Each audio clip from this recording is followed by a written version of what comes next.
Salamat po uli sa pagkakataon.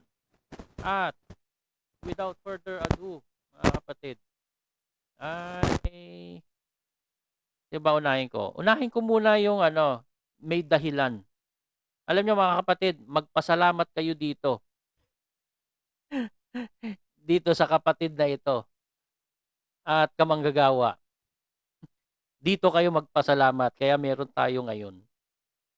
Siya ang sala rin kung bakit po nagkaroon tayo ng special broadcast ngayon. Walang iba, tol. No, pasok na. Para Hello, meron hello. akong katulong sa pag-interview natin sa isa pa nating guest. Hello, bro. Hello bro, Magandang gabi magandang po gabi po lahat lahat mga mga kapatid. kapatid. Ah, Ah, kinakabahan ako. kinakabahan ako. Ayan po. Si Brad Ed Ayun. Tamayo, mga kapatid. Um, Ang Opo. Brad Ed Ed Tamayo po Tamayo ng po ng Rizal. Rizal. Maraming Maraming nakakakilala sa nakakakilala akin sa for akin sure. for sure. Ah, Ah, 28 years 28 po sa years po sa iglesia. iglesia. At At more more than than 15 years 15 years sa sa pagmamanggagawa. pagmamanggagawa. Umexit po Umexit ako. po ako Ito lang ito taon lang na to, taon na to, 2025. 2025. The The reason reason is, is, una, una, well, well, after after mamatay ang mamatay, kapatid ni Ellie, umasa pa umasa ako pa na ako na may pagbabago bago mangyayari. mangyayari, Especially especially yung mga yung mga napag-aaralan ni napag-aaralan. KDR. But then, after 4 years, sad to say, yun nga, alam naman natin na umiikot lang yung paksa. So, finally, nag-decide na ako na siguro huling attend ko, if di ako nagkakamali, is Is pasalamat viewing. Month of March or April. Sabi ko parang ano na to, wala na. Dahil hindi na ako pa makapag-take note. Though dati napakarami kong, alam mo yung nagte-take note naman tayo ng mga paksa, di ba, Brad? Nakakailan notebook na ako from 1997. Yeah, nabautismo na ako February 5, 97 ni Brad Sanikatan. Sa lumang pasalamatan pa. So, ayun. Ah, sabi ko, bakit at first, binibigyan kong dahilan yung teksto ni KDR. But then, after a while, nagkakaroon na ng question mark sa ano ko. A week after mamatay ang kapatid na Ellie, nagtanong na kagad ako, ano ikinamatay? Tapos, bakit hindi ipinakita yung katawan sa mga kapatid? Yun kagad yung malaking tanong sa akin. So, pero binigyan ko pa rin ng dahilan yun. Sabi ko, baka karapatan naman siguro ng pamilya na wag ipakita. Kaya lang, napakaraming kapatid na umaasa na makikita yung bangkay ng kapatid na Ellie. Or may uwi man lang dito sa palit para masilip ng mga kapatid pero hindi nangyari yun. At nung after a month ng pakikinig kay KDR, dito nag-trigger, Brad, eh. Sa lumang Facebook ko dati, nag-post ako ng picture ni Bradelli. Ang caption na nilagay ko, sana po hindi na lang ikaw yung pinagpahingan. Alam mo bang na-red tag na ako doon? Yun. Kailang, anong panahon yun? Doon pa lang na-red tag na ako na ikinalat na nung, pwede ba akong magbanggit ng pangalan? Basta hindi naman kasiraan, okay lang. Basta factual. Ah, nagulat ako kasi may laban na daw agad ako kay Kuya. Doon lang sa post na yun. Sabi ko, how come? Dahil wala naman akong binanggit na pangalan or what. And that time, namamayagpag pa si Kibuloy nun eh. So sabi ko nga sa isip ko, bakit sa dami-dami ng kukunin, bakit yung kagad matanda ang kinuha? Pero siguro secondary na rin yung about sa napapakinggan ko na unlimited talagang yun at yun ang paksa. Then sa desperation ko, I don't know if itatanggi ito ng AdSit or AdPro. Tumawag ako sa Apalit. Tumawag ako. Sabi ko, bro, di po ba may binili ng kapatid ni Ellie bago mamatay? At hindi lang ito minsan sinabi ng kapatid ni Ellie. Alin yun? Pagka namatay ako, merong kaya kami nagre-record, nagpupuyat kami, meron ng mga recorded na paksa, ipaparinig na lang sa mga kapatid. Sapat yon para maakay ang kapatiran, sabi ng kapatid na Ellie. Tinanong ko sa kanila yon sa ADSIT. Isa lang ang sagot sa akin, bro, wala pong advice ang kapatid na Daniel. So, medyo na-disappoint ako. Pero okay, dalo pa rin ako, baka ako may pagbabago. Pero ayun, after 3 years, or kasi first year ko yun after mawala ang kapatid na Ellie. Etong sumunod na mga taon, nagtataka ko bakit ang kapatid na Daniel naglalabas ng pera mula sa kapatiran papunta sa labas. Tapos mag-aanong sa lokal na may kailangan po tayong gawin dito or kailangan punuan dito sa sa Apalit. Sabi ko, lalaki yung pera nang nilalabas. Bakit hindi muna unahin yung loob? Tapos gagawin na ipapapasan sa mga kapatid, yung hihingi na naman. Tapos ang nangyari, hindi okay lang, dalo pa rin. Ah, nagulat lang ako dahil 4 million yun sa aircon, pero 7 million yung nilabas sa PNP. So sabi ko, sana inuna muna yung aircon ng Apalit. Eh yun, parang, yun, nagpatong-patong na. Then may kapatid na nag-reach out sa akin na kapatid sa lokal ng Karangalan. Matandang kapatid na rin to, dating KKTK. Brad, dumadalo siya eh. Nag-reach out na sa akin dahil alam niya manggagawa ako. Kaibigan ko eh.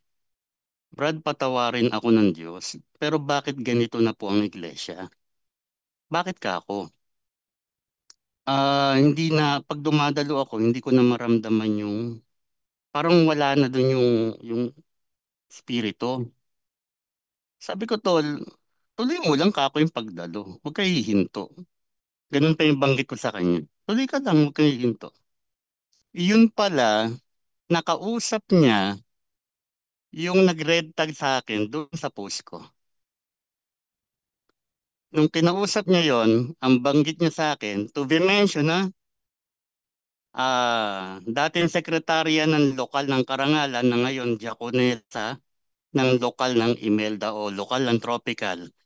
Teresa Trinidad ang pangalan at June Trinidad. Anong sinabi ng mag-asawa? Layuan mo si Brad Ed dahil tutol kay Brad Daniel yan. Anong sabi ng kapatid na kumausap sa akin? Sister, pinapa-attend nga niya ako magtuloy-tuloy lang daw ako. Ano banggit nung Teresa? Baka ano lang niya yan, pandaya lang niya yan.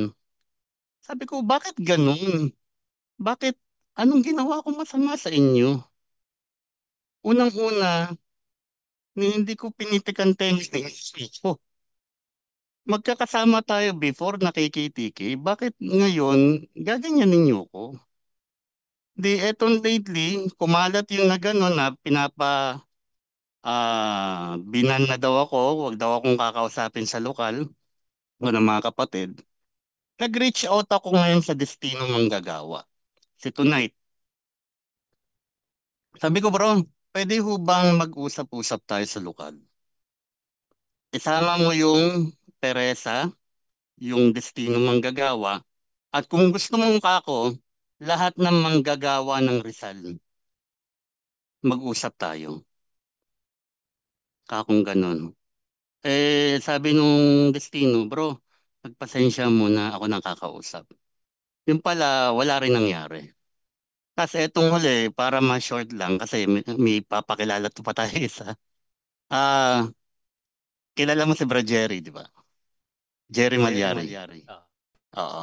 So, dinalaw niya si Brad Ray. Brad Ray is, I don't know kung nakausap mo na siya, Ray Barcelona. Ah, ang dahil kasi ng pag-exit niya, yung nga, ikinakalat sa lokal na i-block daw ako. May screenshot yun ng ano ng sekretarya. Pinorward sa akin ng kapatid. Pinapablock ka na bro sa mga lokal. Ngayon kinausap nila Bro Jerry, yung kapatid na Ray. At yung nga, dumalaw ako dun sa ano niya sa Lamay. Ngayon yung diakono ng lokal ng Kainta, kinausap ako. Malapit sa akin yung tao na yun, Brad Mario. Bro, bumalik ka na. Sabi sa akin, bumalik ka na. Sabi ko, babalik ako siguro if ipapakausap niyo sa akin lahat ng manggagawa harapan tayo. Kung gusto niyo ka ako, may KNP kaharap. Pwede rin. Kaong ganun sa kanya. Ano ba ang ano mo bro? Ano ba ang concern mo? Nilatag ko sa kanya. Wala akong laban kay kuya personal. Wala. Kaong ganun itong ano ko. Nilatag ko. Bakit binago niya ang aral ng kapatid na Eli patungkol dun sa unang Pedro 3:15? Ngayon yung Galatia 1:8 naman. Tapos, ano yung debating walang kibuan? Ano yung ayunang may kainan? Para ka kung ano, parang napaka-direct opposite na dun sa itinuro ng matanda. So, nung pagdalaw ko pa lang ganun sa Kainta, eh, nakarating na yata o may nagpaalam yata dun sa ano ng Imelda, Diakonesa. Ngayon, ayaw na akong papasukin sa mga lokal. Ibinaba na wag na daw akong papapasukin sa mga lokal, ipinost pa yung litrato ko. Mass Sabi ko nga, message, gano'n? sabi ko nga, sana ano, kung ipopost yung picture ko, yung medyo updated naman eh. 1998 ko pa yata picture yun. Ano 'yun, Kaya mass message ayun, sa mga GC, gano'n? oo, ipinost. Kaya sabi ko, okay lang yun, kung ganun okay lang. Kaya ko namang humarap sa kanila, kung ganun, ang hamon ko nga lahat ng manggagawa ng Rizal eh. Kung ganun, okay ako eh. Hindi nila alam, ayoko na, tol, naikwento ko na sa ito kung sino, di ba? Hindi nila alam na may mga kapatid din dumadalo na hindi na lang makapagsalita. Doon mismo sa lokal nila, lokal ng Imelda. Hindi lang isa, dalawa o tatlong kapatid. Paano ko nalaman? Nagre-reach out sa akin. Nagre-reach out. Hindi lang makalabas dahil nga etong ginagawa nila, sakto yung teksto mo kanina. Yung ginagawa nila na ano ka, ire-red tag ka, ipapamukha sa'yo na pag lumabas ka, masamang tao ka. Well, hindi ko naman naramdaman yun dahil paglabas ko, sa totoo lang Brad CJ, ano, nabanggit mo sa akin, nung nagkausap tayo, mas lalo ko napalapit. Every time natatawag ako, nakakaramdam ako ng ano, sagot agad. Kaya nga sabi ko, maling-mali eh. Kako, maling-mali. Lalo yung namuno ngayon, yung itinatanim sa mga kapatid na yung mga lumabas, mga masasamang tao. Hindi totoo yun mga kapatid. Wala tayong karapatang hatulan yung mga taong lumabas o nasa labas ng iglesia. Kahit kay kapatid na Eli, ewan ko kung nakikinig tong mga to dati eh. Hindi ko alam kung nakikinig eh. Ang kapatid na Eli, ang sabi niya, bahala na ang Diyos sa kanila. Ayokong humatol. Pero itong leader na pumalit, eh, well, tama, leader nga siya bro. Hindi siya mangangaral kasi sabi ko nga, kung mangangaral ka, nangangaral ka dapat. Mas gusto niya mag-game show eh. Kaya, Correct. Kaya nga lagi kong ginagamit na tawag sa kanya, leader. Leader siya, eh. oo, Nakakatawa nga, ang kapatid na Ellie, sabi niya sa sarili niya, alipin eh. Tapos ito namang pumalit leader. Kakaiba ka ako talaga, hindi. Talagang gusto yung ano niya eh. Ninanamnam pa talaga yung tawag na ganun eh. Eh yun, tapos etong kamakailan, maipasok ko no. Nagbabasa ako dun sa isang social media. May nag-post kasi na yun na ipapakilala mo ngayon. Ayun, nung una, hesitant siyang magpakilala. As unti-unti, nung kinakausap ko siya, nagulat ako, Brad, nung sinabi niya yung pangalan niya, pati yung paano siya naanib. Sabi ko, ikaw yan, kako. Oo, bro. Sabi yung ganun. Kaya, pinorward ko kagad sa'yo.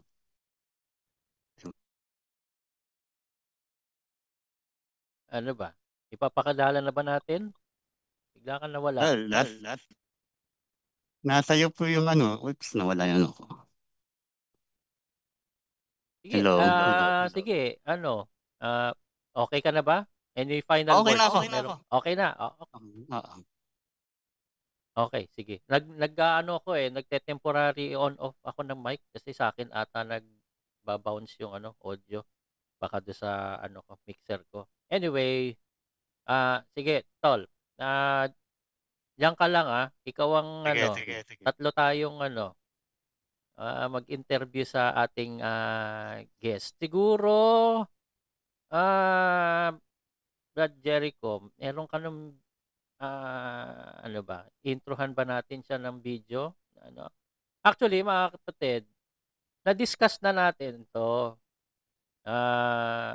Kasi hindi lang naman ako ang kausap, mga kapatid. Nandiyan din ang ating boss. Alam niyo naman kung sino ang tawagan naming boss. Ay, mamaya, surprise din. Pero sige, ah, sis, sis Rona, hello. Hindi na natin susundin yung ating Sige, go ahead. The Hello stage is yours. po. Kilala ka. Wait, rinig ba ako? Just to confirm. Yes. Malinaw na Loud and clear. malinaw.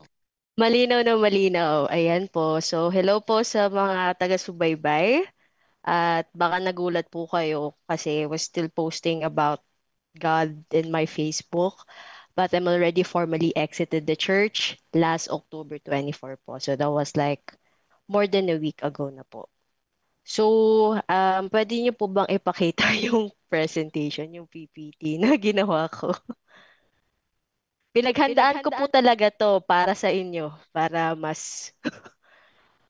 um, mas Sige, Brad maayos Jericho, yung daloy. nandiyan yung operator natin, sis Rona, banggitin mo lang, nasa kanya yung mga files. Pero pwede mo Sige sabihin po. kung anong title Ayan, so, nung file para hindi na siya magkamali. Sabihin mo yung title ng file. ayan, bali this is my MCGI exit story.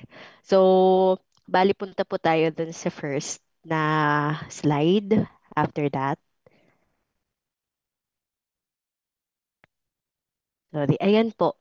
So, ito pong verse na to sinabi rin po to ni Brad Ellie sa atin na lagi nating sisaya sa atin kung tayo pa ba ay nasa pananampalataya.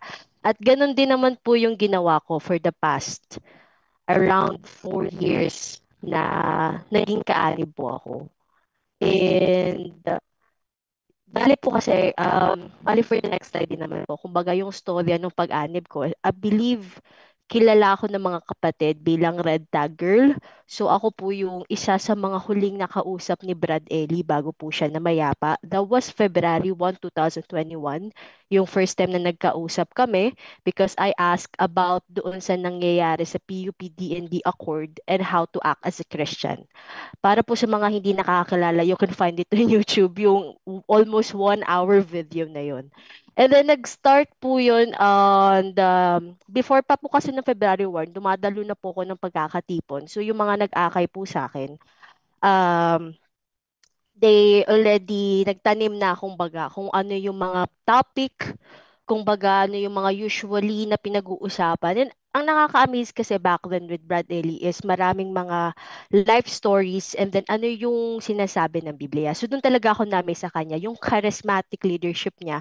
At the same time, he's really a good communicator. So kung mapapansin yung emphasizing ng words and madali mo siyang madadigest, lalo na if you're really interested in Bible teachings. Even since parang man din may mga kausap din akong mga iba pang pastor and iba ding namumuno ng simbahan. And hindi even applaud with best way of teaching. Kahit sila minsan nga raw umamin na rin na sumusunod doon sa paano siya magturo. So napansin ko kasi one of the key things or parang pivotal moment sa akin that time, bakit ako umanib, is yung debate niya with GMA. So that is with Mare and Pare, na yung stand niya between church and state is malinaw. Kung baga sinabi niya kasi doon na ang estado ng simbahan hindi dapat nababahiran ng politika. And doon ako umasa na for the longest time na yung iglesia na aniban ko, hindi sila mababahiran ng politika. So, pwede po ba nating i-play po yung video ni Brad Ellie? So, that this is a 5-minute video nung mga highlights po ng debate.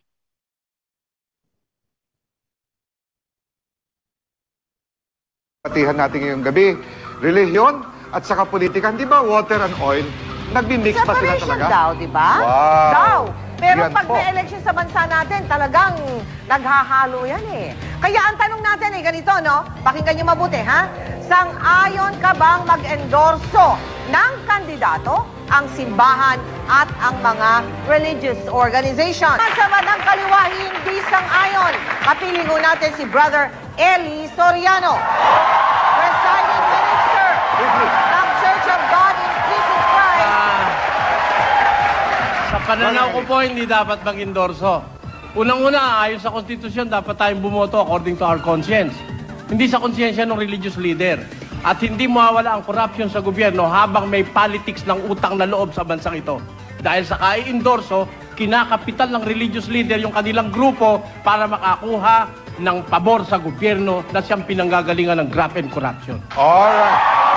Tuloy yung revolusyon eh. Brother Eli, sabi mo kanina, ang hirap kasi dito, pag pinagsama mo yung relihiyon sa politika, parang ginagamit yung relihiyon as a political capital. Will you kindly explain Ano that? yun? Ano ba ibig sabihin ano mo yung dyan? political capital? Ay, kasi ang relihiyon sana gamitin sa mga bagay na pampanginoon, hindi sa mga bagay na temporal, kagaya niyang eleksyon at pag-i-endorso ng kandidato.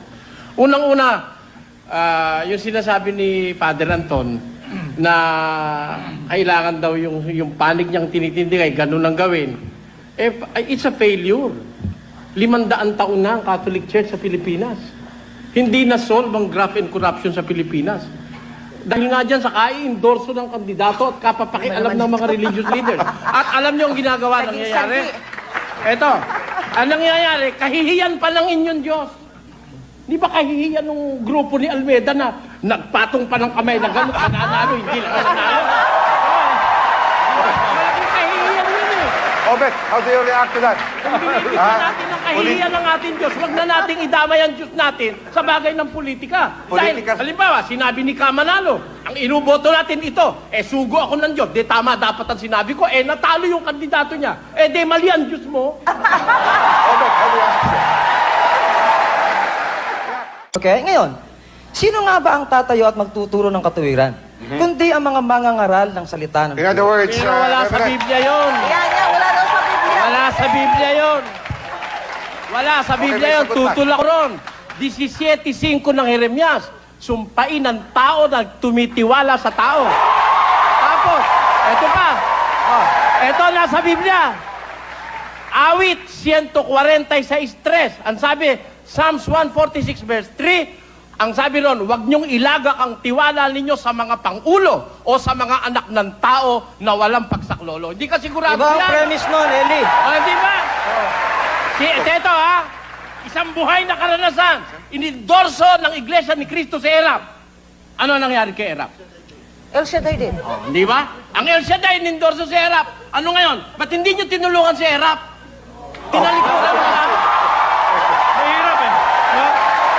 sasagot lang. Si Jesus mismo nung oras niya ay nakialam sa politiko sa pamagitan ng pagtuturo ng tama at mali, ganyan din ngayon, ang good governance is an education na kailangan may tama at mali. At dapat mag-endorso ang simbahan para matuto ang mga tao. Kasi in the end, choice naman ng sariling tao ang pagboboto. Hindi nag-endorso si Kristo, iho. Hindi nag-endorso si Brian. Kristo. Nagbigay siya ng guidelines kung sino ang dapat piliin. Pero never na may tinuro siyang tao na inendorso. Yun ang Okay. dapat gawin ng simbahan. Magbigay kayo ng guidelines. Huwag kayong mag-endorso.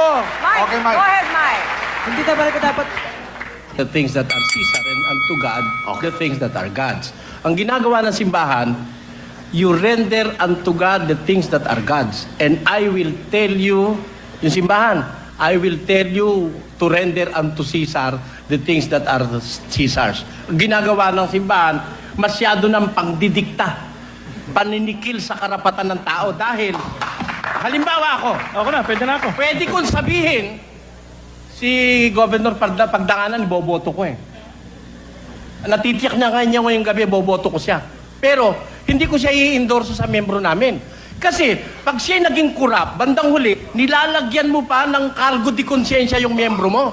Ha? At kung halimbawa, hindi ka sinunod ng membro mo, nilalagyan mo rin siya ng cargo di konsensya dahil siya, hindi masunuring ng Hindi makasunod na sa'yo. simbahan. Aha. Hindi sumusunod sa leader. Aha. Kaya dalawang kasalanan ang ginagawa mo sa you miyembro mo. put the church at risk. At dinidisregard mo totally yung sinabi ni Jesus Christ na dapat i-respect. Render unto Caesar the things that are Caesar's and unto God the things that are Okay, God's. Father Anton, okay. Para po mailagay sa kamay at desisyon ng tao, hindi kailangan mag-endorso ang sino man religious leader. Kailangan magbigay sila ng guideline, yung galing sa banal na kasulatan na mapanggagalingan ng magandang gobyerno. Kung sinong maaaring makapamahala ng maganda, yun ang dapat nila ibigay yung mga katangian. Pero mag-endorso ng personal na tao, inaalisan mo na ng karapatang mamili ang miyembro mo. Para ba sila puro tanga na at ikaw na lang ang magdidikta na magdidikta. Diktador ang labas mo niyan. Yan ang masasabi natin. Oh, Father Anton.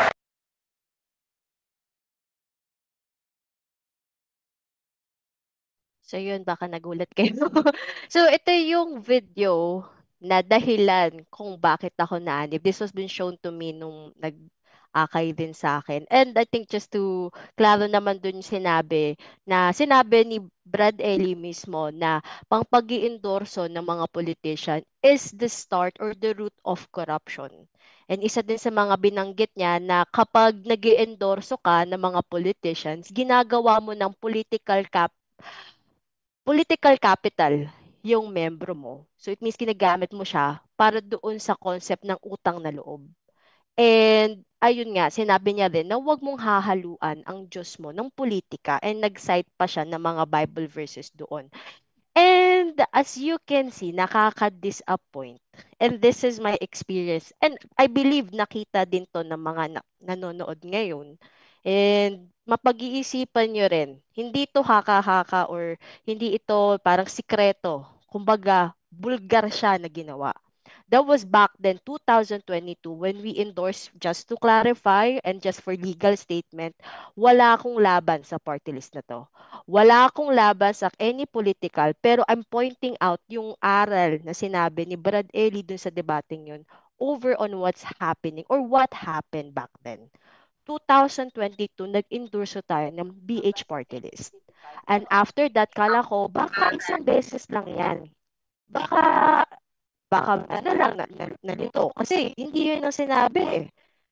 2024, nag-endorso pa ulit tayo. And what's happening, and what's shocking to me is that sa akin mismo, nakita ko, youth convention sa Apalit, nag-endorso sila ng BH Party List. I was trying to find that specific video, hindi ko na makita kasi naalala ko parang pinagbawalan kami mag-phone that time. Pero may mga clips and may mga ebidensya na nagpapatunay na we're really endorsing politicians.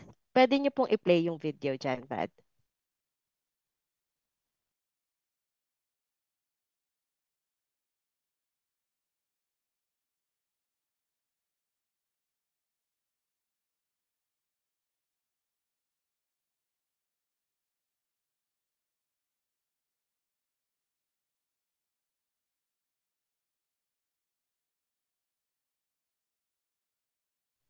Yung video number 2 po, bro. Yung sa BH party list po. Nasa Google Drive po. No, yung senior ko, Brother Jericho, Opo, opo. Google Drive. Rinig pa po ba, bro? Just to confirm yung audio? Yes. Loud and clear. Okay, okay.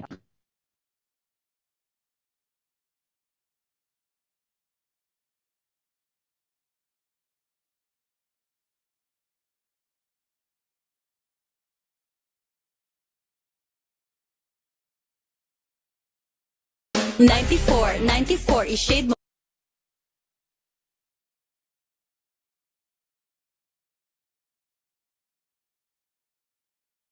na ang 94, parating tandaan. BH Party List! Kaibigan, solo, parent ka daw. Panay na lang ang racket, puyat ka na naman.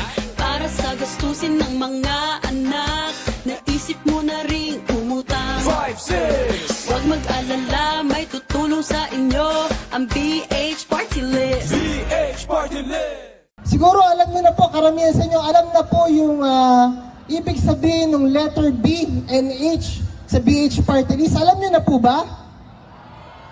O sige, sabay-sabay po tayo. Ano yung meaning ng B and H? 1, 2, 3! Ayun, salamat sa Diyos. Marami naman palang nakakaalam. No? Sa mga di po nakakaalam, it's bagong henerasyon or in English, new generation, no? Which aligns sa youth, no? Or mga kabataan. No? So from the word itself po, no? Bagong henerasyon. Ito po yung sekta or grupo na gustong mas masuportahan ni Congresswoman Bernadette Herrera, ni Brad Rudy Medina, yun pong mga kabataan.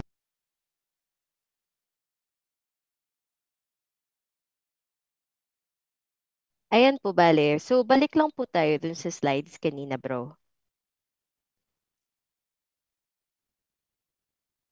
Bale sa pang 5th slide na po.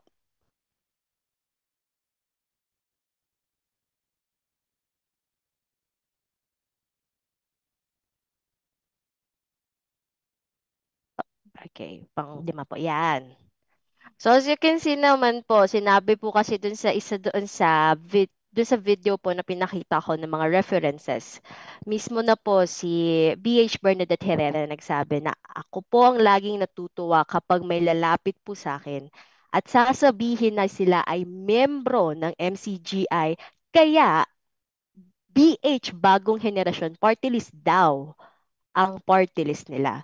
At sa una pa lang na parte, binaba din sa atin yun na bumoto sa BH Party List. And that was back 2022 and until 2024, we actively endorse this party. So, very simple lang sa akin. Pag nakita ko na kasi na yung dahilan ng pag-anib ko ay taliwas na doon sa ginagawa sa loob ng iglesia, aalis ako. I just found the right time lang kung kailan. And that means mentally, spiritually, kailangan mo kasi handa. Lalo na nung nagbabasa na ako ng mga Reddit post or yung mga kwento ng mga exiters about character assassination. That happens. And iniyak ko yun. Iniyak ko ng maraming beses. Ilang araw, gabi. Bakit? Kasi nalulungkot ako kasi isa sa aral ng Biblia na huwag tayong hahatol sa ating kapwa kasi hindi natin alam ang kanilang puso. At nakakalungkot na ang iglesia na inaniban ko na dapat puno ng pag-ibig, hindi yun ang isinasagawa. So ano lumalabas doon? Nagiging hipokrito tayo. Tayo yung parang mga Pariseo sa panahon na humahatol sa mga tao, nagpapanggap na banal, pero hindi ka banal-banal ang ginagawa. Nangungutya. Maganda bang pag-uugali na nangungutya ng kapwa? Lalo na yung nangyari na naririnig ko sa aral, nahahatulan, nung panahong nakaanib pa ako, nahahatulan namin ng mga exeter, ng mga demonyo o kaya labas na sa aral. Naintindihan ko naman yung pinupunto, naiintindihan, pero hindi ako uma-agree doon sa sinasabi. Sabi na nga, wag hahatulan. Bakit mo hahatulan na nasa demonyo yun? And dahil, simple lang, hindi na nakaayon doon sa moral compass ko, sa values, and even sa Biblia na mismo, yung ganong klaseng pamumuhay, bakit pa ako aanib dyan? So, during the time na mag-i-exit pa lang ako, kinausap ko yung secretary namin kasi nahanap nila ako. I've been doing online eh. Nag-online ako.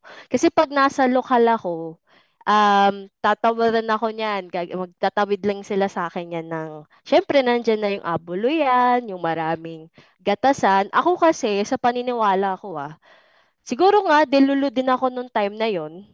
Kasi wala sa akin problema kahit gatasan ako. Kasi nasa isip ko, yung gawain, yung gampanin. Kasi nga maraming gawain. Kumbaga, di ba pag sinasabi sa atin, yung pag binigay mo sa MCGI Cares, sa MCGI Nationwide, sa Abuloy, makakatulong yun sa pagpapabuti ng kalagayan ng isang kapatid. Diwang kapatid yun eh. Gusto mo kasi mapabuti yung kapatid. At nandun din ang diwa ko. Gusto ko mapabuti yung mga kapatid. Nababalitaan ko yung sa mga sityo, nahihirapan sila, yung sa mga malalayong lugar. Gusto ko pag nagbibigay ako, alam ng mga kapatid yun sa iglesia. Lalo na sa lokal namin na pag nandun ako sa lokal, gatas talaga ako. Kasi lalo sa KKTK, gatas nila ako dyan. Kasi nga gusto ko makatulong. Kaya lang ito na yung naging ugat nung duda ko. Yung pag-i-endorso ng politika. Kasi 'di ba nakilala ako bilang student leader. Madumi yan, napakadumi niyan. Maraming nangyayari diyan at naisip ko na rin nako, nadadala tayo ng guilty. Kasi kung hindi natin sinunod yung inendorso sa atin, di tayo sumusunod. Tama? Kung hindi naman natin iboto, guilty pa rin tayo. Kasi ba't di ka sumunod? Sinabi sa'yo ng leader mo na yan ang iboto mo. So sabi ko nga no, parang tinaksa na to dati ni Brad Ellie and then naalala ko, yan yung dahilan bakit ako naanib. And that helped me to understand, nasaan na nga ba ngayon ng MCGI? Bakit tayo nag-heavily being influenced by politics na? May nangyayari ng pulis. 7 million. Wala akong alam kung ano nangyayari sa mga pulis. Hindi ko yon mastery. Pero that will just give you a big question. Bakit nag-e-invest ang MCGI sa pulis? Bakit tayo nag-e-invest sa politics? Hindi na ba tayo, sabi nga ni Brad Ellie, siya na mismo nagsabi, hindi dapat tayo mag-invest sa mga bagay na temporal. Dapat sa pang sa Diyos. Palagay nyo ba pang sa Diyos pa kung nasaan na nangyayari sa loob natin? Kayo din na makakasagot dyan. So ako, pinili ko, nag-exit ako. Ayoko ng ganong klaseng sistema eh. And I tried to understand. Bakit kaya? Bakit kaya nung una din na nag-exit ako, and alam din ni Brad Ed na nagdududa ako. Bakit kaya parang feeling ko mali ako? Kahit na nakita mo ng factual siya eh. Lantad na lantad eh. Hindi siya yung gaya ng ibang kwento na sila yung nakakita, sikreto. Ito lantad na lantad. Kahit i-research mo pa sa Facebook, sa Google, or even pa doon sa Instagram ng mga sikat na taong to, sila mismo yung nag-post, di ba? And they're just 4 books. May 4 na libro akong binasa. And this helped me to reflect on things. Palipat ako bro sa slide 7. So, yung unang libro na binasa ko is Cults in Our Midst. So, ito kasi medyo mahirap to para sa ilan na kapag ang tinuturing mo pa sa iglesia ay hindi isang kulto. So, ano ba ang nagsasabi ng isang simbahan na inaniban mo ay kulto? So, ang sabi kasi dito ni Margaret Taylor Singer, yung kulto, ginagamit yung psychological manipulation. Kung baga kinokontrol ang kanyang mga miyembro. Marirecognize mo siya doon sa emotional control na ginagawa. Sinabi niya rin yan kanina ni Brad CJ, yung emotion na doon nakapaloob. And then just adding to that context na yun nga, yung emotional control sa MCGI is also a form of psychological isolation para hindi ka magtanong. Kaya yung ginagawa sa kanila ngayon, bawal ka magtanong, i-block mo yung mga nagtatanong kasi nga, kasi kulto nga siya. Pag nagtanong ka kasi, ibig sabihin, that will give you the independence. Hindi kayo nila makokontrol. And isa yan sa mga signs na nasa cult ka. Yung next na book, sa next slide tayo bro, is yung Political Brain naman by Drew Weston. So ito naman yung para maintindihan nyo, bakit naman kaya nag-i-endorso to ng politika ang iglesia? Or even other churches, hindi lang naman si MCGA, marami naman churches na nag-i-endorso, di ba? And one of the things is that they want to influence yung boto ng tao. It's not just about politics kasi. It's about emotionally manipulating yung congregation na nag-a-align sa political choices ng isang church or ng any organization. And the next is yung The Authoritarian Personality naman by Theodore W. Adorno. So this is an amazing book kasi na doon mo malalaman, teka saan nga ba nagsimula yan na hindi ka magko-questioning? And wala akong sama ng kalooban, wala akong, hindi ako tuligsa doon sa mga ibang naniniwala, pero that actually started heavily with Brother Eli, which is the blind obedience na sinasabi. Kasi charismatic leader siya. One of the skills ng isang authoritarian leader, pagiging charismatic. Like si Trump. Trump is a very charismatic leader and maraming sumusunod din sa kanya. And it also help you kasi ma-recognize yung leadership style na be-built upon siya with authoritarian principles. And that prevents yung critical thinking and paglaban mo. And last but not the least, next book, is The Sociological Imagination naman by C. Wright Mills. So, pwede niyong basahin to, no worries naman. I'm just giving you recommendation din naman just to boost yung critical thinking. And this give you the idea, bakit yung personal experience mo, yung pagdududa, o yung conflict mo, hindi lang siya ako. Bakit yung ibang exiters, ganon din yung naramdaman? Kasi I've also talked with other exiters. May mga exiters na ayaw sa aral, ayaw sa biblical teachings. May mga exiters na ayaw sa pamumuno ni KDR mismo or pamumuno pa ni Bes. At may mga exiters naman na hindi na nakikita yung pag-ibig sa loob, kumbaga yung aral. And that is more of me, na nandun na ako sa part ng aral na hindi na siya nasusunod. And just give you a reflection na hindi ako nag-iisa. Marami kami. This is a larger social and institutional forces within NCGI na nagde-demand ng loyalty tsaka ng obedience without the room for personal reflection. So ayun, kaya nung na-realize ko na yung truth na okay, shape ako ng kulto, shape ako ng authoritarian leadership. And that stopped me from thinking for past maybe 2 years because that was like since 2021, 22, 23, almost 3 years. Like, been 3 years, hindi ako masyado nag-isip until dumating yung 2024 na open yan. And then, mas nakapag-isip ako na, teka, mali na pala yung inaniban ko. Hindi na sila na nasa aral, na sila mismo yung nagsabi. And, nung na-realize ko yun, nandun, nakita ko din kung paano na aapektuhan din yung mga ibang naging kaanib din dati.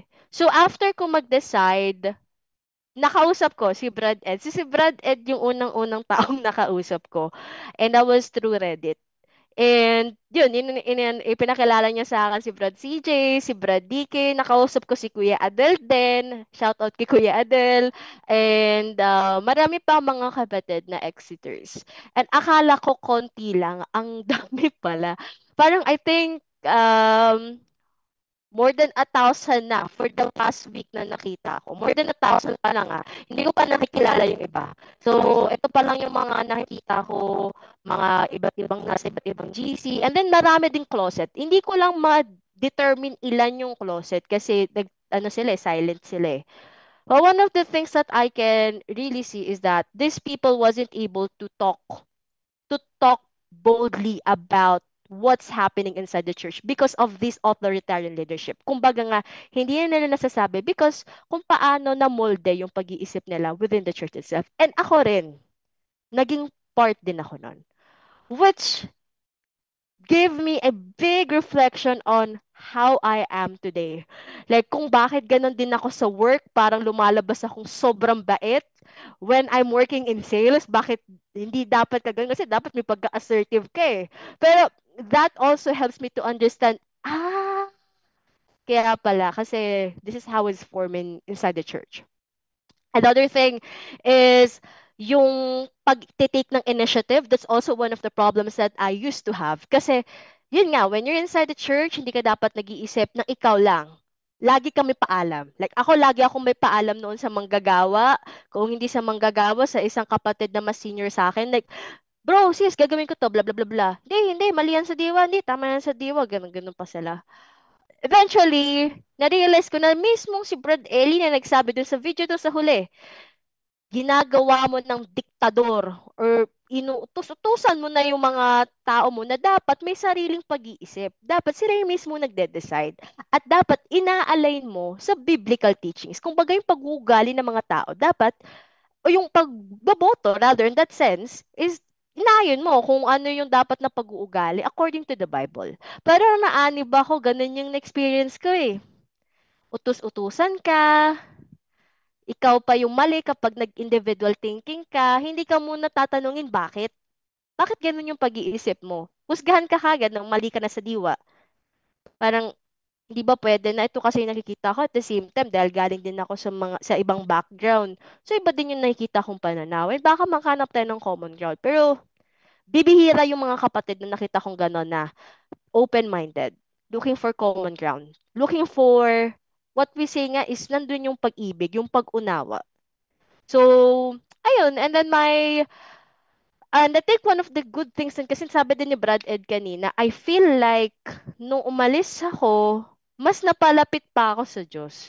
Kasi natanggal yung nosyon sa akin na dapat hatulan mo yung mga tagalabas. Although, personally ko, ayokong humatol, may sinasabi yung yung head na hatulan mo. So, ako, nung time na yon sabi ko, ayoko talaga. Then, nung pag-alis ko, okay, malaya na ako na hindi humatol sa mga tagalabas o kahit sa loob.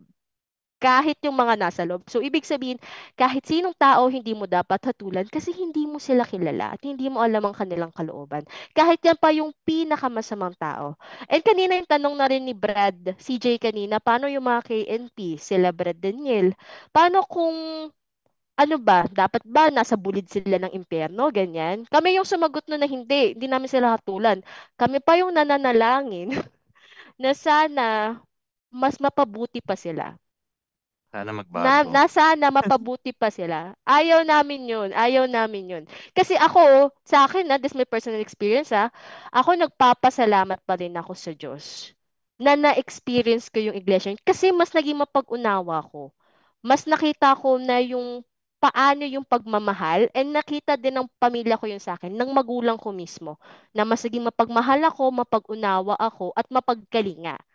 But at the same time, there are things that you need to consider being part of a congregation, and that is the part of the teachings itself. So ngayon, dala-dala ko yung lesson, yung mga magagandang lesson, dala-dala ko siya, and yun, dun ko i-grow yung sarili ko, kasama din ng mga kapwa exiters and even hindi mga exiters, kahit sa mga tagalabas, and even Tagalog itself, mga tao sa paligid ko, na mapabuti yung kalagayan as magpapakita pa yung pag-ibig. Lalo na, pagpapakita ng karangalan sa Diyos kasi yung pagpapakita ng pag-ibig eh. So, ayun, bali at ito yung storya bakit ako umalis. And isa sa gusto ko sanang maiwan sa mga nagsusubaybay, sa mga closet pa, na think critically. Kumbaga, don't allow yourself na someone is dictating over your thoughts. So, kaya nga sinabi na nga sa atin mismo tayo na magsuri. So, paano ko magsusuri kung di mo gagamitin utak mo, di ba? So, walang logic doon. So, I encourage kayo na question nyo, examine nyo kung nasa tama ba kayo nang walang takot Walang takot na husgahan kayo. At walang guilty. Dapat hindi kayong ginigilt na, naku, mali ka na pag gumanya ka ng pag-iisip, teka, layo mo muna yung sarili mo.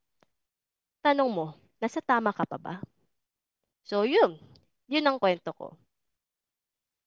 Yung iba kasi sa Rona, nag-stay sila. May nakausap kaming ganyan. Though meron na silang isipin or Naka-off ka, duda. bro. Oo. Nakaro ka. Meron na silang duda, nagda-doubt na sila. Kaya lang ang tinatanong nila sa sarili nila, or tinatanong nila sa amin, which is na topic na to ni Brad CJ, saan naman kami pupunta? Yun ang agad na tanong nila. Saan kami pupunta? Naalala ko yung sinabi ni Brad Eli before, and eto, alam mo, hindi bago sa atin to. Ang kapatid na Eli, Exeter din yan. Di ba, Brad CJ, ano? At matapang niyang ginawa yon. Matapang niyang ginawa yun. Nagtataka lang ako dito sa ating mga KNP, which is parang natupad sa kanila yung sinabi ng kapatid na Eli, na mga asing di makatahol. Kaya yun ang nakakalungkot. And meron nga dito sa lokal sinabi ni Brad Ray sa akin dumadalo pa siya dahil sinabi daw ng kapatid na Eli, wag pabayaan ng pagkakatipon, pero hindi na siya sa aral ni KDR. So, yun na lang yung dahilan niya ng pagdalo.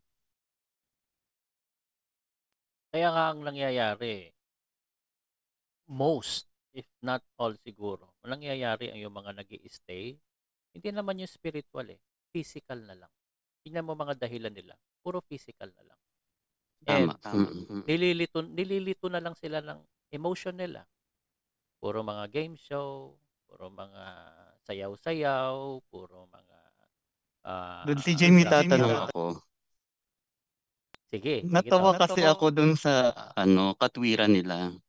Hindi na daw panahon ng pangangaral ngayon. Tapos na daw yung panahon ng pangangaral, panahon naman daw ng good works.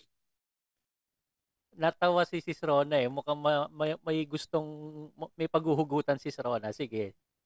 Nagulat lang din kasi ako doon yung sinabi niya yun, na titigil na sa pangangaral. Hindi pa nga tapos sa mundo, titigil ka na. Saka, naging paksa na yun dati. Tsaka yung sinasabi nilang good works, di ba nga dapat ginagawa mo na lihim pero may camera ngayon? So, mapapatanong ka nasa Diyos ka pa ba pag ganyan? Di ba? Correct. Yun lagi sa akin.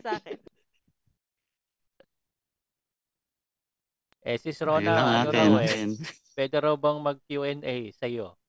Sige, mga kapatid. Yung mga gusto magtanong, pwede. I-chat nyo sa Facebook, sa YouTube. Sige po. Marami pala tayong channel ngayon. Oo. Okay ka na, Sis Rona? Okay na, no? Okay na yung story ko, Okay na po. Ayan. Si Sis Rona, may nag-comment kanina, may nagtatanong Hindi ko na kasi pinlay dahil na-topic na yan, ipakita na ni Boss DK yan noong nakaraan Pero siya nga yon mga kapatid. Yung nagtanong kay Brad Eli tungkol sa NPA. Siya po iyon. Yes po. Ako po yun. Kaya nakapula ako for today's video. Parang madaling maalala. Biro lang. Buti pala hindi ako magpupula rin ako Muntik na tayo magkaparehas. Happy birthday tuloy sa ating dalawa ngayon. Oo nga pero masaya ako, Sis Rona, kasi na-regain mo na ang iyong buhay din. Nawala na yung control sa atin. Control hindi dahil ayaw namin na mapabuti or hindi. Ayaw kasi namin kontrolin kami sa gusto namin paglilingkod sa Diyos. Correct lang natin. Hindi po kami lumabas para magpakasama kami. Never po namin naisip yun. Hindi po kami nagpapakasama. Correction lang. Tama. Alam nyo, yan si Brad Ed. Matagal ko nang matagal na kaming magkakilala po niyan, mga kapatid. Binata pa kami parehas. Hindi pa uso ang only rice. Talaga namang dugyot pa itsura namin noon. Magkaibigan na kami niyan. Matagal na. 90s pa, magkakilala na kami niyan. Si boss. Oo, kaya at lately rin, matagal na rin kami nag-uusap niyan, mga kapatid. At sabi ko nga sa kanya, balang araw lalabas ka rin. Eto na nga. Okay, mga kapatid. Wino-honor ko kasi si tatay dahil ang father ko active pa Though may mga tanong na siya sa akin, Ang isa sa kinaiinisan niya, Brad, yung gano'n, no? Yung gano'n. Oo nga, OA na OA. Grabe talaga yun. Patibot. Oo nga eh. Sige, mukhang Cute na ano cute ako eh. dyan dati, yung sa ganyan eh. Ginagawa ko din yun sa lokal namin eh. Sasabay-sabay pa kaming lahat. Dilulo ka pa noon, no? Oo, silulu pa ako nun. Oo nga eh. Ngayon, ito mga kapatid, dahil nabanggit ko na rin naman, ay ang isa pa sa ating surprise ngayon, meron tayong kasama pa eh. Pwede bang mag-voice reveal ka muna? Wag ka pang alis Rona, dahil ano pa, segue pa lang na ito pero hindi ka pa nag-exit. Pero, boss, pwede ba marinig ang iyong golden voice? Hoy, hoy, hoy. Hoy, hoy, hoy! Well, well, well. Sige, Ako, boss. boss. Sige, go ahead. Yon, magandang gabi po sa lahat ng mga viewers ng Discerning Christians at welcome po dito sa ating program tonight. Ngayon po ay November 1. November 1 ba sa inyo, CJ? Or dito po yan sa amin? November Saturday. 2 na ngayon kasi 12:24 AM na dito sa akin eh. Pero November 1 night pa. So, Okay. madaling araw na. Dito, pasensya ka na CJ boss gagabihin ka namin ng konti At ito kasing iyong special guest for tonight, itong dakilang binibini. Pwede ba nating ipakita sa screen boss? Nakikita ba sa screen yung picture niya with Brad Daniel at saka with Bess? Diyan kasi sumikat yan eh. Kung nakikita natin ngayon sa screen. Baka pwede nating i-share kung sino man yung ating nasa technical side. Ayan. Boss, nare-recall mo ba yung picture na yan? With CJ? Oo naman. Kaya nga sabi ko, minsan naging viral din ang ating magiging guest eh. Siya yan. Oo nga no? Napakadakilang prinsesa. Tingnan mo naman yung ano niya, no? Yung aura niya, no? Mula nang magtanong yan kay Best Boss sa umpisa pa lang ng video, hanggang sa matapos, laging nakangiti yan eh. Smiling face yan eh. Nakikita mo sa kanya masayahin, di ba? Oo, boss. Tsaka nakita ko kasi nung nakilala ko nga siya, nung unang nagkausap na kami, in-stalk ko siya, hinanap ko, nakita ko, very active si sister. Talagang sa social media may mga post siya. Talagang ano siya, hindi siya tik-tik sa madaling salita. Oo, at saka boss noong nag-viral yung video na yan. Kasi kaya nag-viral yung video na yan, boss. Napakinggan mo ba yung sagot ni Bess dyan? Oo, mahaba yan eh. Nagustuhan ni Bess yung tanong niya eh. Kaya ang haba ng sagot ni Bess dyan eh. Oo, at saka hype na hype kasi doon tol talaga si Bess. At saka talagang binanatan niya ng binanatan yung mga makakaliwa doon. Kaya naman nag-viral talaga yung video na yan. Maraming nagalit, marami din naman yung natuwa. So, iba-iba din ang perspective. At dahil dyan, kay Sis Rona, yan ang dahilan ng lahat eh. Kaya nag-viral yung video na yan eh. And then noon nga boss na lumapit na nga si paring Ron, sinabi niya nga ano na o pwedeng mag-guest nga siya sa'yo. Sabi niya, gusto niyang maglabas ng video. Sabi ko, nakiusap ako sa kanya, sis, baka po pwedeng wag ka munang mag-reveal ng video. Baka po pwede, i-circulate namin muna ang pagmumukha mo. Makilala ka ng taong bayan at magbalik tanaw sa mga ka-exiters natin ng itsura ni Ate Rona. Ayun. So may mga nag-text na nga, sabi niya, Brad, mukhang exiter na nga po si sis. Ayun naman, at so we're lucky tonight na nagkaroon ng stage si Ate Rona. At dito pa, Boss CJ Imagine, 184 ang viewers mo ngayon right now sa YouTube. Saan ka kumukuha ng views na ganyan, boss? Boss, actually, naka-indefinite leave ako eh. Pero dahil nga sa kanya, bigla tayo nag-broadcast eh. Oo nga etong si CJ, nananahimik na to. Nagsabi na to nung nakaraan na sabi niya, hindi niyo na po ako maaasahan na tuwing Sabado, magla-live pa. Abay, yung huli mo na yun hindi pa pala huli. Baka dalihin ka rin dyan. Oo, kasi ganun talaga, Boss CJ, ano. Minsan nasasabi natin, ay talagang pahinga na muna ako. Pero minsan may mga pagkakataon kinakailangan talaga eh, di ba? Right, right. Oo, oo. Mahihindian mo ba naman yung isang dakilang binibini na yan na naka-red dress, di ba? Kita mo naman, talaga namang sa itsura pa lang, di ba? Tsaka alam mo, boss, ito ang totoo. Ito sasabihin ko mga kapatid. Hindi sa ano pa man. Alam ko, ganito rin naman ang damdamin ni DK at lahat din ng mga nakakausap ninyo. Hindi lang naman kami nasa front line. Alam nyo, ginagawa namin ito out of ano na lang eh. Love. Wala na ako ibang ma-define. Kasi I can be selfish na naka-move on na ako eh. Ano ba namang ano. Pero out of love, yung ginagawa namin na ito hindi para manira. Hindi para, kasi kami, ako katulad ko, pwede na akong ano eh. Mulat na ako eh. Alam ko na na mali ang MCGI at mas lalo nga akong nalapit sa Diyos. Okay na ako eh. Pero kaya natin ito ginagawa dahil sa pagmamahal natin sa kapwa. Hindi lang naman sa mga nasa MCGI. Kasi ngayon, tol, ano na eh. Hindi lang naman mga MCGI exiters ang nanonood sa atin eh. Iba-iba na. May mga nakakausap akong Catholic. Iba-iba na eh. Na nabubuksan din yung diwa nila. Kaya, love talaga ito, boss.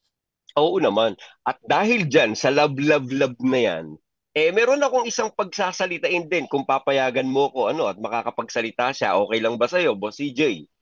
Basta ikaw, payag na payag ako. Idadamay ko na. Idadamay ko na ang partner ni DK Logics. Ikaw na nga mag-introduce. Parang CJ, nasa loob siya ng platform. Sige, without further ado mga kapatid, narito na ang ating magandang lalaki na si Brad Elios. Brother Elios, magandang gabi dyan. Ayan, sana naka-prepare. Ayun. Hindi niya rin expected eh. Sige, boss, go! Good evening, first of all. Good evening, DK Logics, of course, Brother CJ Perez, and to all discerning Christians. Gaya nga po sabi natin kanina, no? On behalf of Boston Thunder, we support po ang all discerning Christians headed by ating kapatid na CJ Perez. Ayun, nabiglang ako, no? Si Rona pala yung ating magiging interviewee for tonight, ano, yung ating i-interview, which is really good, ano, isang malaking pagkakataon to for all the exiters process, no, to solidify their decision, especially for the exiters, no, and for all the closets na malaking bagay ito, DK Logics and Brad CJ Perez, no, na ma-solidify nila ngayon yung kanilang pag-iisip na, oo nga, no, it's high time to get out of this set, no. Of course, no, kung nandun ang kaligayahan nila, we're happy for them, pero if they're the ones really seeking, no, kung ano ba talaga yung kahulugan ng true freedom in love, no, in Christ, siguro, ito mga clauses na ito, mag-move forward, especially na nakita at narinig nila ngayon ng ating kapatid na Rona. Yun lang naman, thank you for the opportunity to speak, and hopefully, no, DK Logics and Brad CJ Perez, if you will allow, baka maganda rin, no, makapagkita ito si ating kapatid na Rona dito sa Boston Thunder in partnership with our Ate Patricia Akish. Yun lang. Thank you. Salamat. Salamat, Brad Elio. Salamat. Siyempre naman, maririnig din natin ang ating kapatid na Rona sa platform naman ng Pause and Ponder. Kaya bukas ba yun? Tama, no? Bukas. Subaybayan naman natin, mga kapatid, ang kanilang broadcast naman. At mukhang may mga nag-message sa akin si Rona para raw pwede ka raw bang maging co-host pala. Wala raw akong co-host eh.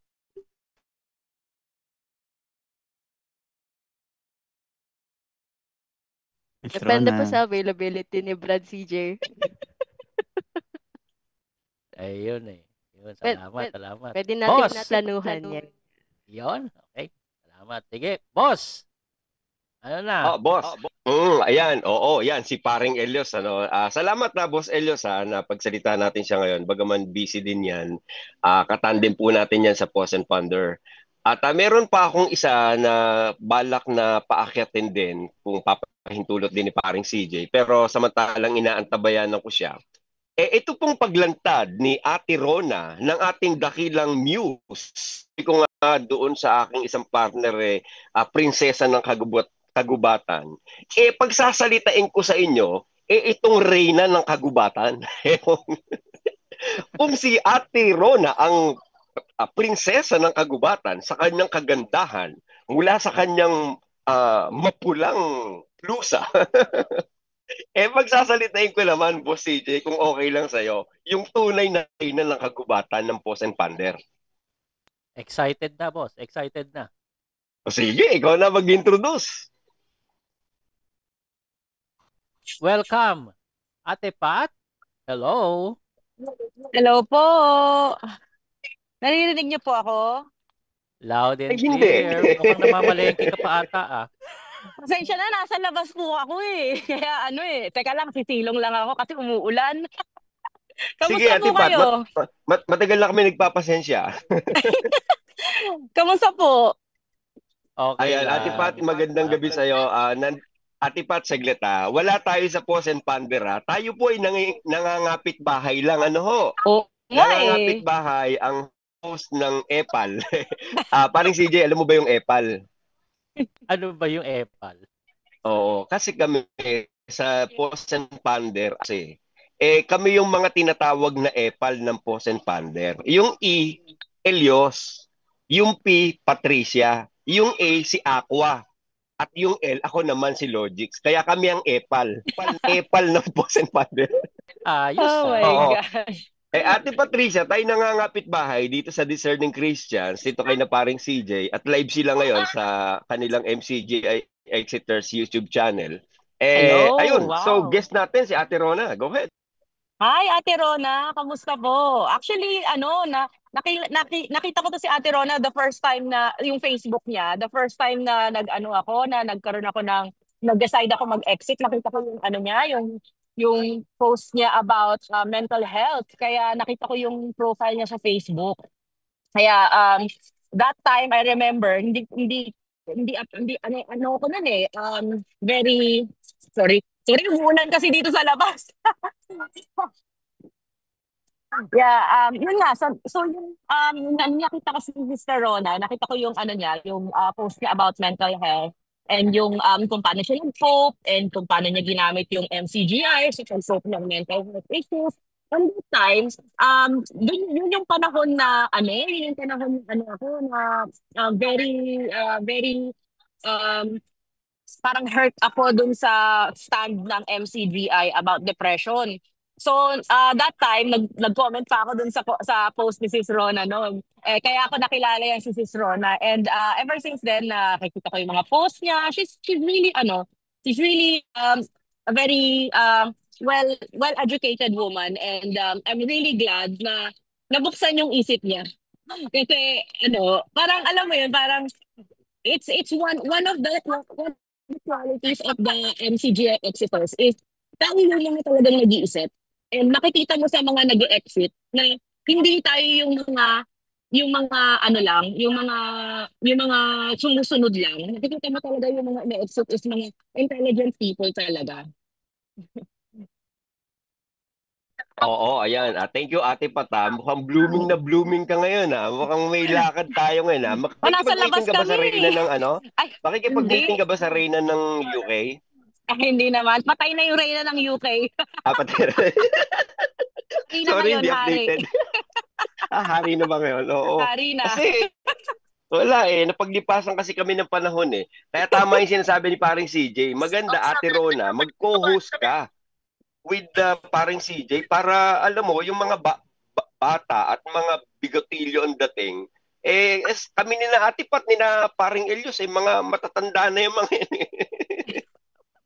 Grabe ka naman. Di naman Wala sa tayo ganun itsura. kahanda. Grabe makahusga sa edad. Pang millennial kasi ang datingan ni na Ate Rona sa kanina paring CJ Oo, at saka si paring Ron. Oy, congratulations Okay na. Nakita ko 205 yung viewers ni paring CJ tonight. Wow, Talagang ang laki. ang hatak at appeal ni paring CJ at saka ni Ate Rona. So ano ba matindi, ang no? ano ba na ang plano? Kasi na last time na balita ko kay Kuya CJ is hindi na siya magla-live eh. So may bago bang program na mangyayari kasama si Ate Rona? Oo, tambalang CJ at Rona. Wow, parang ang saya niya na. Oo. Tsaka boss, ang Kasado na gamit kagad natin dyan, CJ, ngayon ano? ang gamit natin sa Parang Facebook bigla ngayon akong yung Discerning na-kidnap Christians ngayon. Facebook page na. So, ano rin ito, pilot episode ng ating Discerning Christians Facebook page dahil yun ay public, kaya pwedeng i-share ito sa lahat. Nice, very nice. Congratulations. This is gonna be a very good opportunity and a different voice of Exiters and a different point of view and different platform. And I'm very glad na nag-expand tayo ng ganito. Yeah, Oo. right. At kami, parang CJ, ay hindi naman din magtatagal dahil siyempre gusto namin ang maging limelight dito, itong ating Reyna, ay hindi, prinsesa. Prinsesa ng kagubatan, di ba? Sige. Ate Pat, alam namin nasa labas ka, no? Baka gusto mo, would like to share your parting words dito sa ating mga viewers tonight. So, thank you for inviting me to go on live here in Discerning Christians.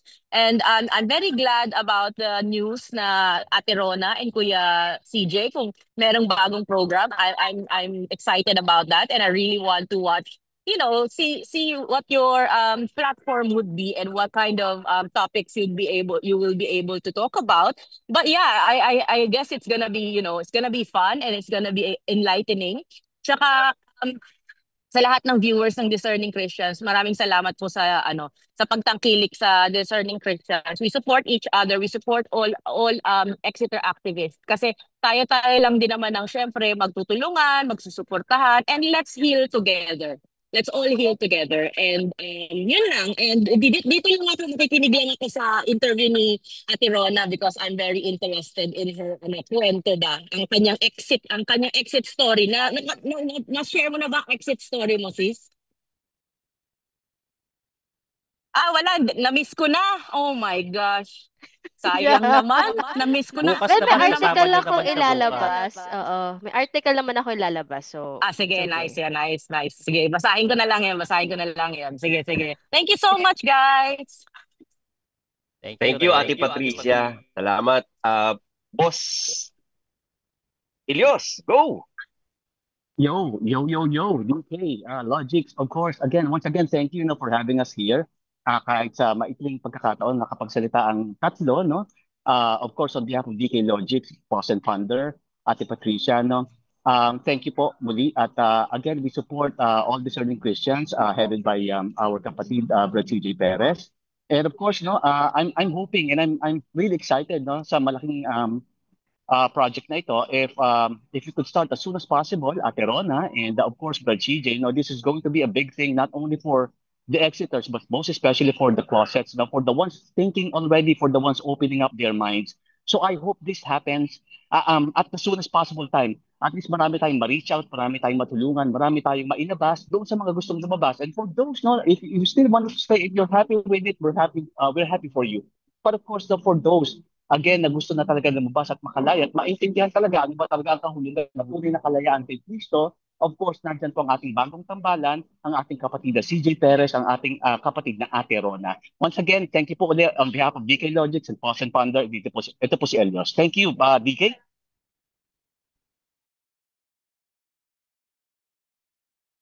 Thank you, Elios, Boss! Hindi na tayo ng ating boss, Elios, hindi. Sorry, boss. Salamat sa inyo. Nakamit pala, boss. Sorry naman. Patatawarin naman. Boss, sino ba yung iyong technical side dyan? Makikisuyo naman ako. Paki-search mo naman yung aming FB page, yung Boss and Founder page, www.facebook.com/LostandDK. Boss, makikisingit na lang ako, makikipaki-paki na lang ako. Paki-search mo naman sa technical side. And then meron kaming latest na post dyan, yung aming kapiraso na jingle song. Baka naman po pwede parang CJ paki-playback. Okay lang ba? 30 seconds lang yan. Kapiranggot lang yan. Isang hikab mo lang yan, CJ. Oo naman, ito. Wait O lang. pwede ba? Paki naman, oh. Paki-playback mo naman at magi-invite na rin kami sa ating mga viewers ng MCGI Exiters doon sa Pause and Ponder page, kung po pwede nating ma-playback yung latest na post namin dyan. Yan yung 30 seconds jingle. Yes. Anytime. Jericho, pakikisuyo na lang. Oo. Pakisuyo na lang, ha. Unexpected to, Boss CJ, ha. Nakikipakilang din naman ako sa iyo, ha. Let me know kung maipe-play natin. Alam mo po, yan, actually sa amin dito, hindi yung sa inyo nga ang ganda ng programming nyo eh. Sa amin lagi kaming impromptu lang. Oo nga eh. Pero kita mo naman yung ano mo, boss, ha? Yung viewership nyo, di ba? Parang, di ko nga alam saan nanggagaling viewers nyo eh. Mukhang ano yan eh. Ano ba yan, boss?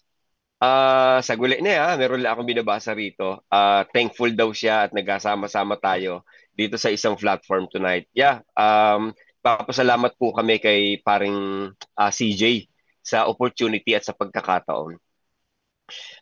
Sige, Boss CJ, kailangan yata ng link ni paring technical side mo. Pakihanap mo naman yung page namin, yung Facebook page ng Pause and Ponder. Lost and Decay, yun yung aming Facebook page.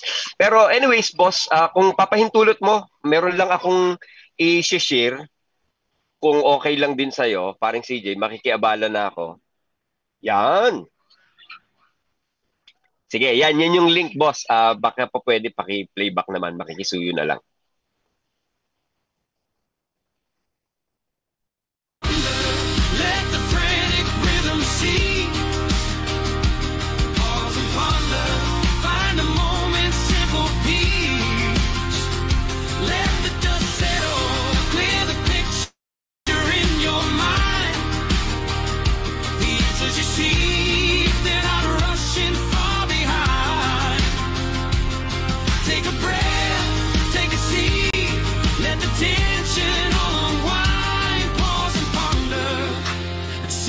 You can find.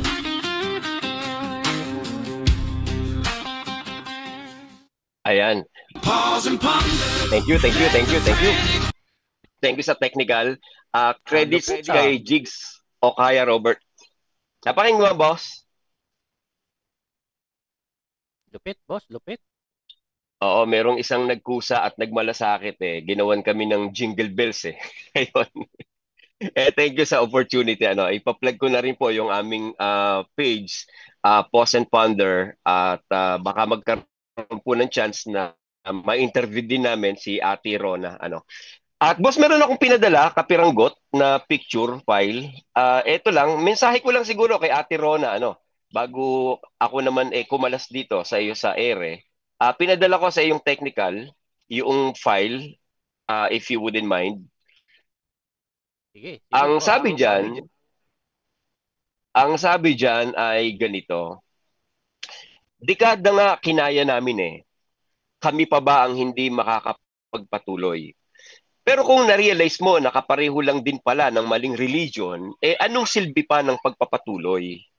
Para kang nakasakay sa barkong lumulubog, tapos umaasa kang makakarating ka pa sa pampang. Mas madaling tumalon at iligtas ang sarili kaysa sumama sa paglubog. Mas madaling lumabas kaysa magpanggap na okay ka sa loob.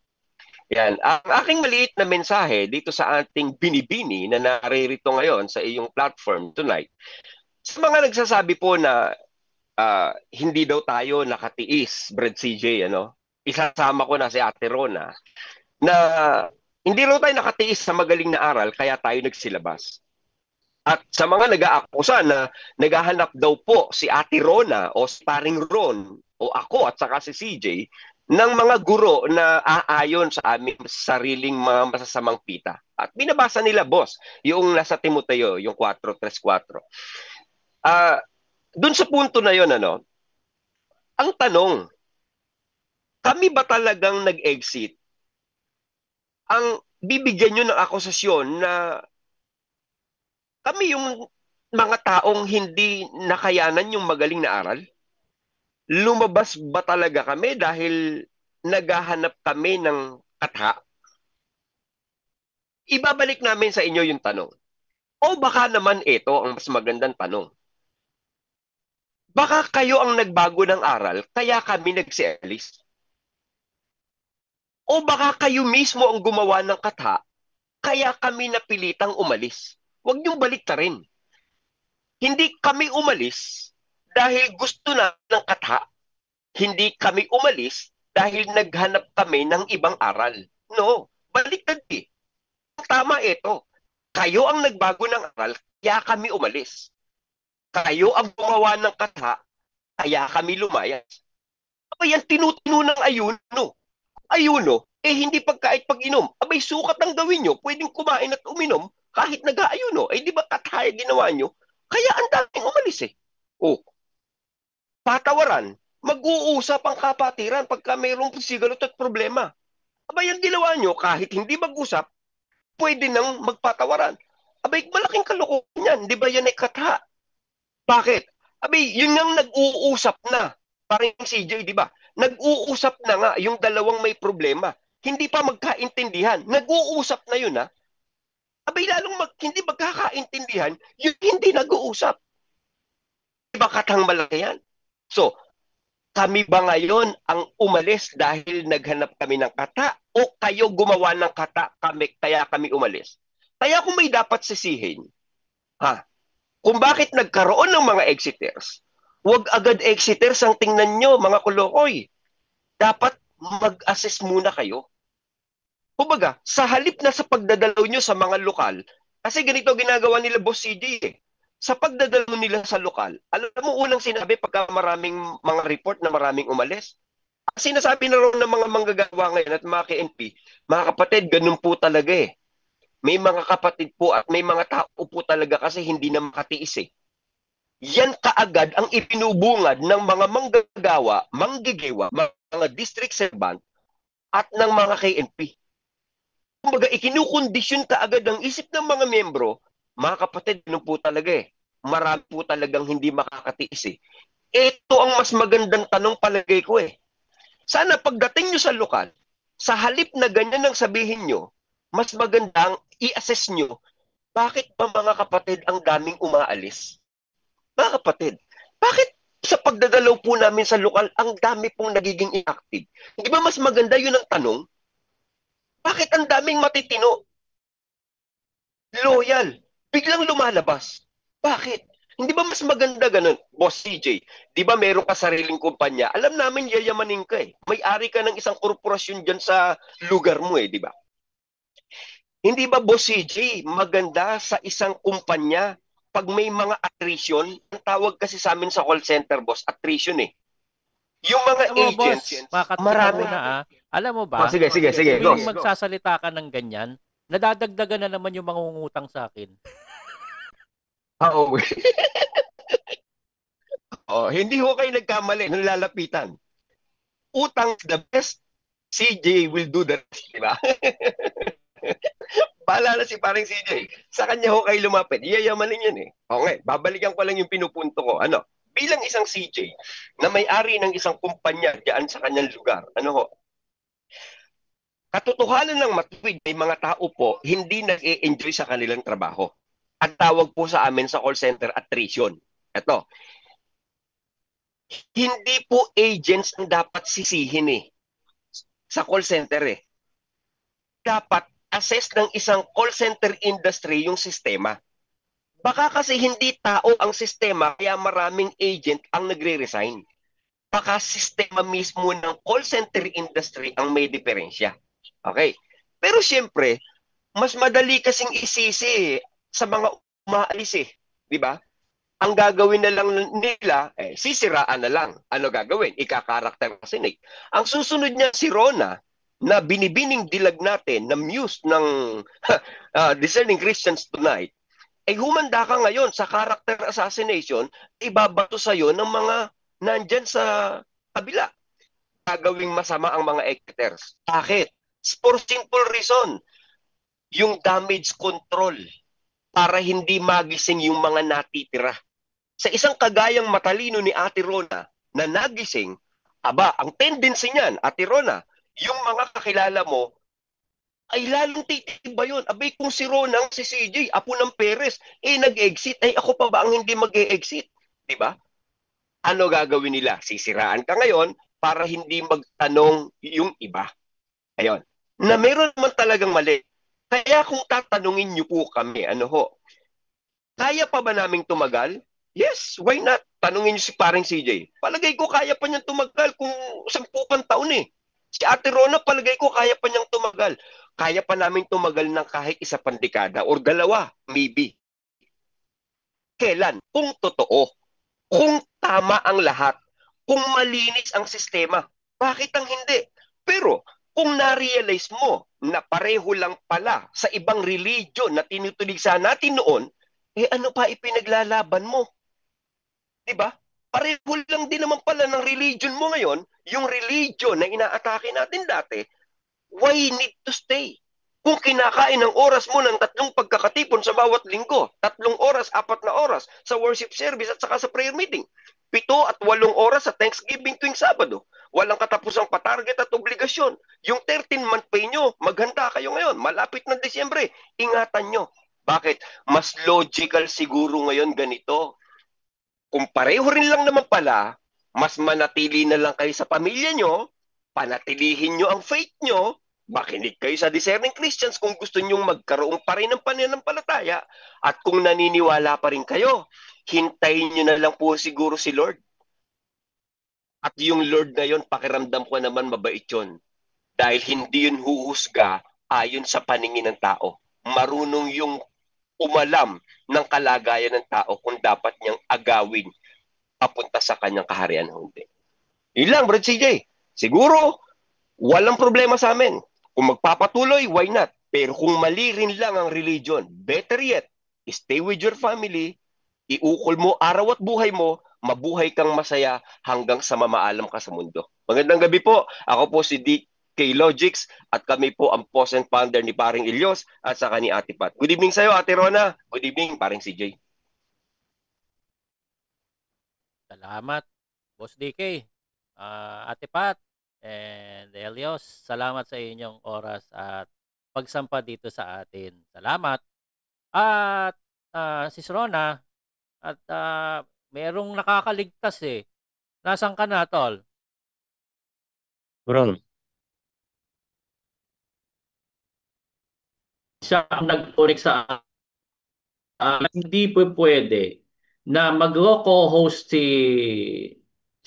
Sis Ronan. Kaya damay-damay na yan, Tol. Tama. Tama yan. Si Brad, ang dahilan kung bakit ako nandito eh.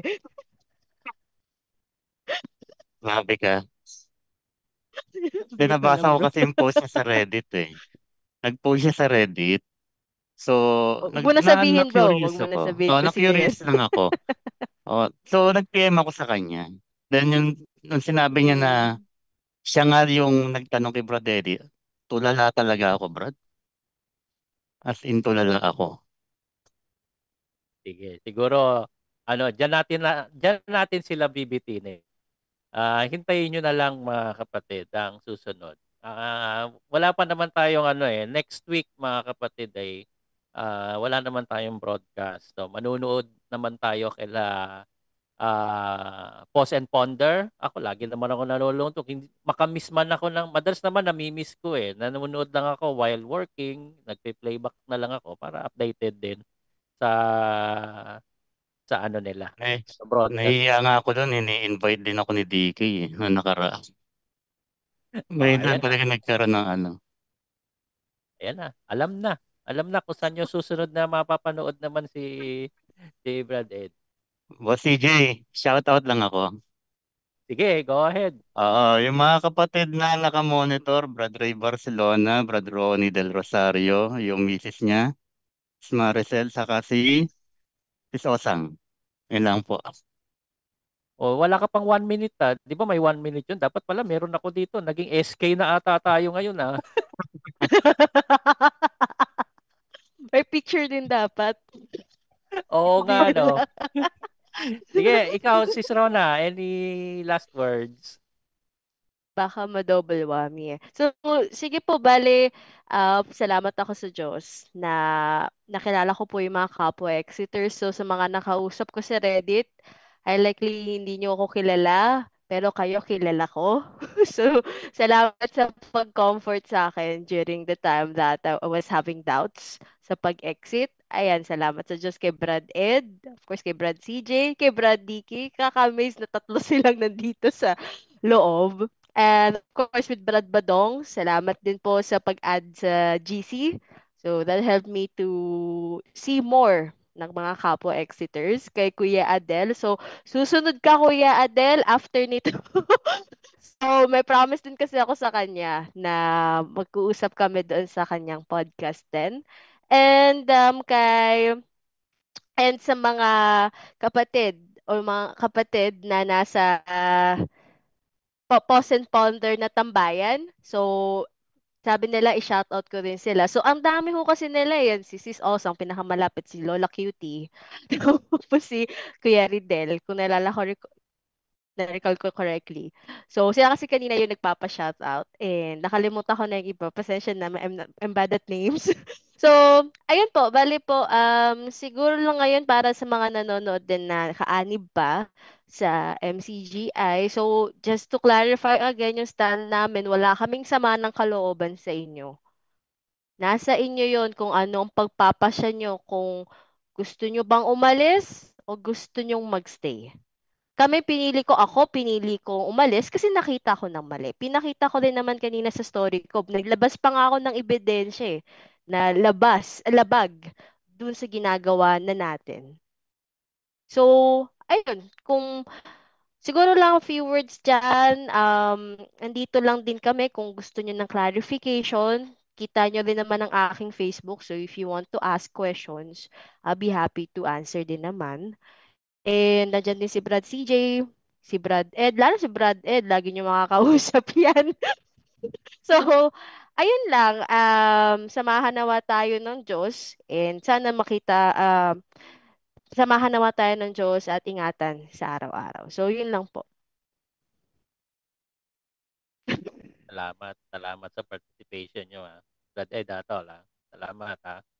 Thank you, bro. Siya na, abala kita ulit. Oo nga, Pasensya namamahinga. po talaga, Brad. Opo. Okay lang, masaya ako.